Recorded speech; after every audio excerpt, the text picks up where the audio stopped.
the government is so much involved with it, and it's interesting to note that the Secretary of Education has finally made the statement that, hey, maybe we need to pull back and let the money go into those hands of people that are actually closer to these different agencies. Too many greedy organizations out there that have their hands in with the government, that's tied in hand, that are making money hand over fist, but are not doing the best thing for the people, as James J. Hill had did.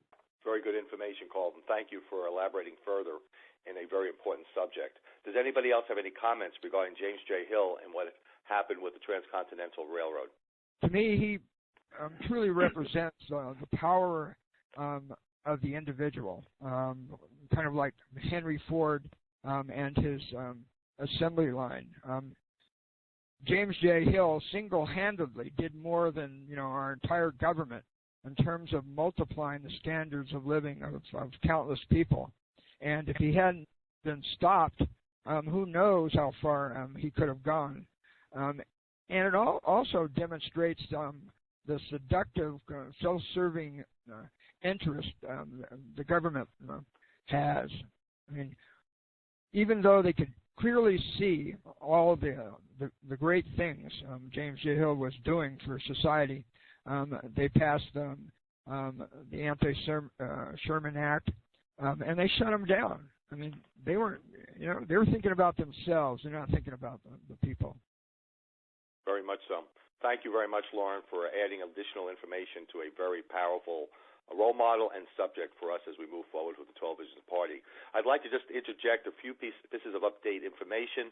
Our listeners may be looking to see, well, where can I find out more about the 12 Visions Party? What about the 12 Visions Party platform? If you'd like to read more about the 12 Visions Party platform, feel free to go to tvpnc.org. That's tvpnc.org. It's for 12 Visions Party, nationalcommittee.org. If you want to know more and have an understanding of the 12 Visions Party, you may go to www.12visionsparty.com, and you'll be able to read more information. Let's continue on a little bit more because we really are getting into some very important information in regard to really entrepreneurs, businessmen and women, moving forward with getting rid of initiatory force. The rule of man and how it needs to be eradicated. These are all important factors we need to be looking at and looking at the reality of it. One of the areas Mark Hamilton addresses is the current fear in this country, and it's the huge part is debt. Look at the huge debt that our country is incurring that currently, and we read in the papers daily what's happening here. Does anybody want to elaborate a little bit on Mark's comments about, money needs to be budgeted for protection only and the results of that process? Yeah, Steve. The thing about the debt is the United States has amassed a huge national debt. And looking at it, it almost seems impossible to ever pay that off. But it can be paid off, and where you have to start is stop incurring the debt, stop adding more debt, which means you have to balance the budget.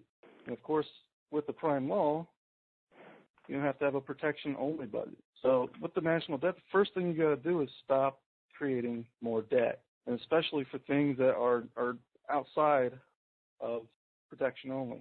And then we can worry about paying off the national debt. What we got to worry about now is stop digging ourselves deeper. That's what we got to worry about now. Very true.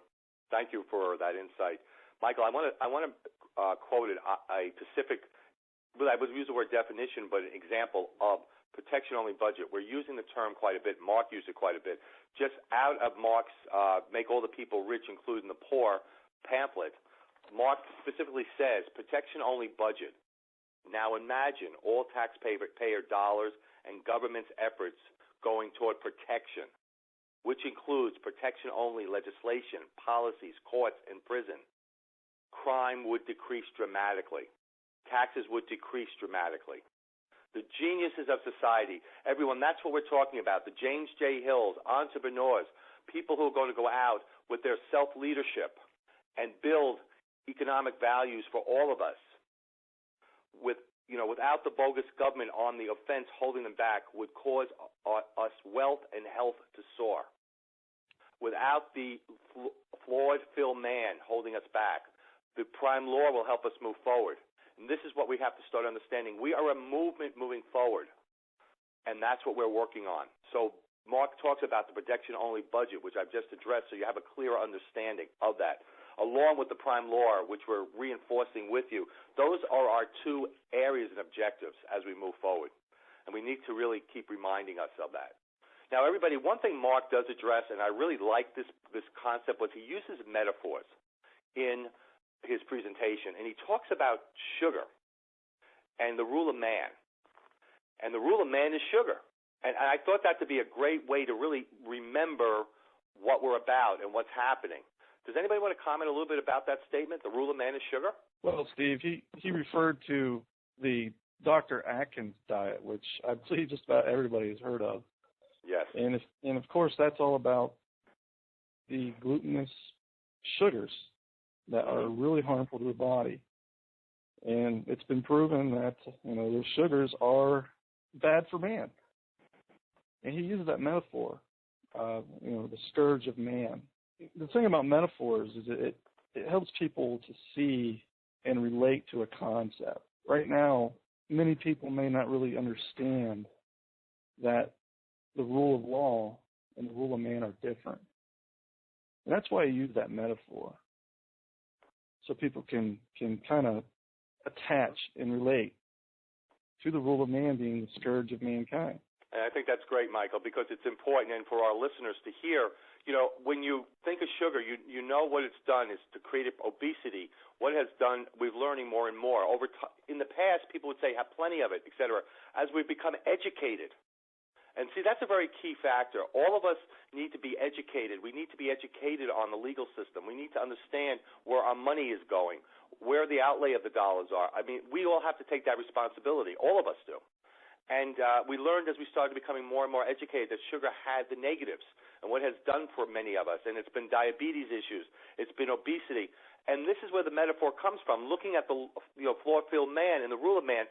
What has been the cause? Even though we elaborated on Mark Hamilton's speech that he gave, the 12 Isms Party's message is simple. It's expose the ruling class, to unite the non-ruling class, to launch the wealth of mankind, and make everybody rich, including the poor. That's the 12 Isms Party's message. And we have real ways to do that, and it's that simple. Go to the 12 Visions Party website, tvpnc.org. Read that platform that's on there. Again, that's tvpnc.org. Go to Mark Hamilton's website, the12visionsparty.com, and read exactly how the 12 Visions Party is going to end the rule of man and launch the wealth of mankind. Again, that's 12visionsparty.com. So I want to thank my team this evening, our roundtable discussion.